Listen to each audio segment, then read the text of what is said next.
Cryptic Media TV.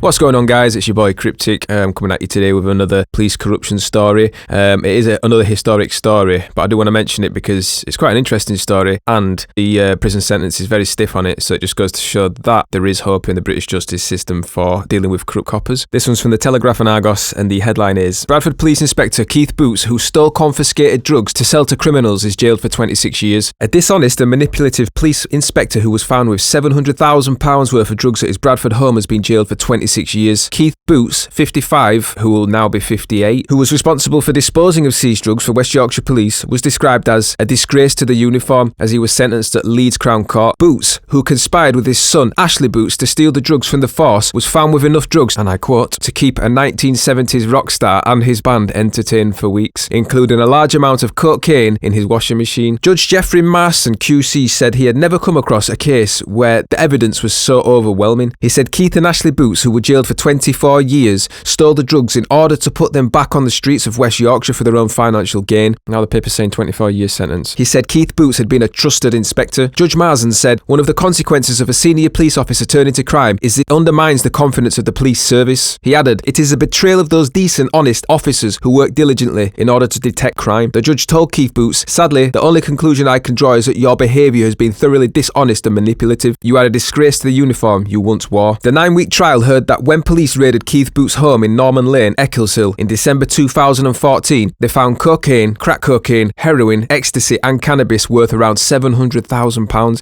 Including £24, which is 11 kilos of cocaine jammed into his washing machine. He told the defendants, supplying controlled drugs, particularly of A class, is an evil trade. It brings misery to those who are addicted and can lead to death. Every day, this court deals with addicts who steal, rob and burgle in order to fund their habit. People who supply drugs in this way do it for one purpose only, and that's for financial gain. The judge added, your only motivation was greed at the expense of misery to others. You, Keith Boots, must have known from your work in the police the misery which addiction to drugs can bring. Keith Boots was found guilty of a range of offences, including conspiracy to steal drugs, conspiracy to supply drugs, conspiracy to pervert the course of justice, theft, and possessing drugs with intent to supply. He was dismissed from West Yorkshire Police following a private hearing in March last year, so 2016. Ashley Boots, 30, now 33, of Weatherstone Terrace, Halifax, was found guilty of conspiracy to supply controlled drugs, conspiracy to steal and conspiracy to pervert the course of justice. He admitted 6 charges of possessing drugs with intent to supply and 1 count of possessing ammunition. Ashley Boots also pleaded guilty to 2 further separate offences of conspiracy to supply controlled drugs before Friday's sentencing hearing. The court heard he was an established drug dealer with a number of cautions for drug offences. He also received a short prison sentence after being found with a quantity of the drug spice and other controlled drugs following a court hearing for this case. Judge Marsden described him as cunning, manipulative and deceitful. A third man,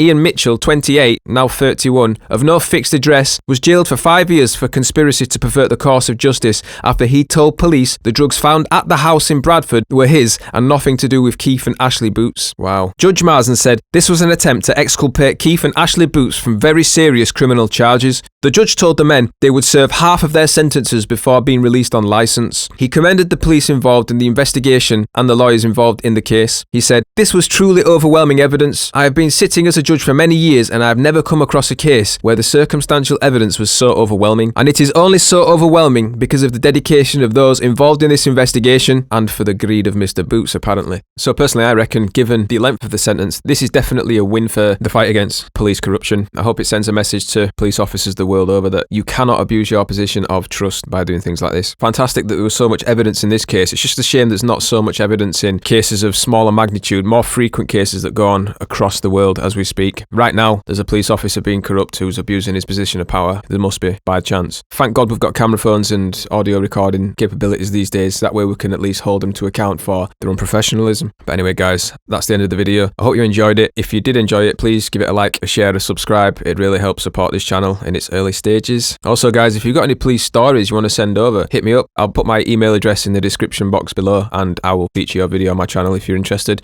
Thanks a lot, guys. I'll speak to you all soon.